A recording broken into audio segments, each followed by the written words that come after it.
les officiels au défilé du 14 juillet.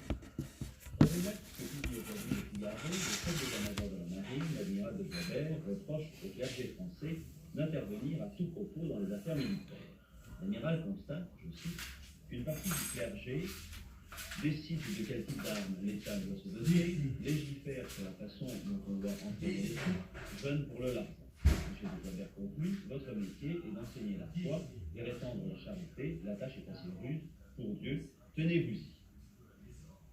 Comme tous les ans à pareille date, paraît une liste de nominations et de promotions dans l'ordre de la Légion d'honneur. Nous avons relevé le nom du pilote automobile Gérard Larouche, de Henri Pescarollet, du professeur de Paris M. Cornigny, de la Franck de 14 juillet 1973, 1973.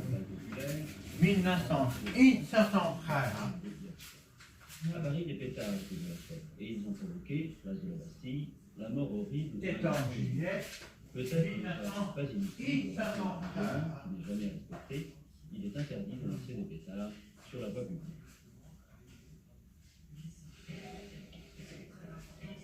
C'est la liesse, c'est ça qui exprimera le plus fort sa joie dans la danse tous les cris. On est content d'être ensemble.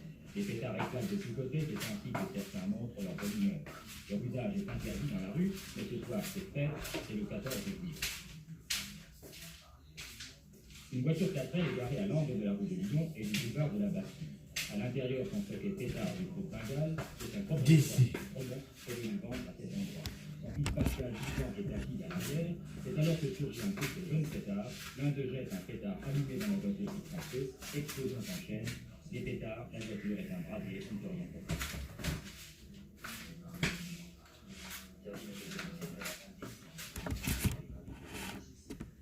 Au point de vue de la vente, évidemment, la vente des feux artificiels est entièrement libre aux adultes.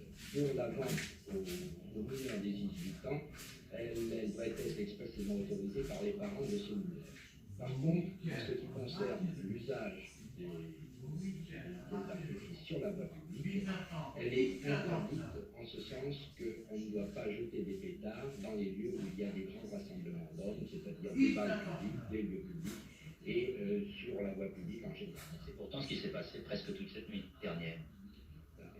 Chaque fois qu'il y a des fêtes ou des festivités le 13 et le 14 juillet de tous les ans, il est certain qu'il y a des jeunes qui jettent des pétards pour s'amuser. Alors on a vu, outre le fait dramatique de la Bastille, ailleurs des gens jetaient des pétards à l'intérieur des voitures. Que risque-t-il?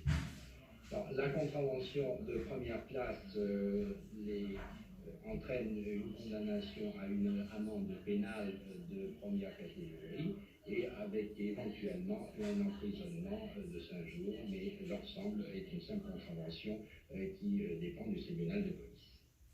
Nous sommes sur peut-être d'interdire la vente de ces pétards pour éviter les accidents.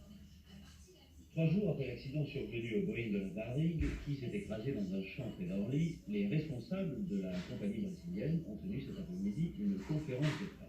Celle-ci n'a pas apporté d'informations nouvelles concernant les raisons de l'incendie foudroyant qui, en quelques minutes, asphyxié et puis brûla 122 passagers. Nous avons pris des extincteurs, le deuxième steward et moi-même, des extincteurs que nous avons à gauche, à portée de la main, tout près, qui sont des extincteurs à mousse CO2. Et nous avons commencé à asperger cette fumée, et je pensais que ça servait absolument à rien.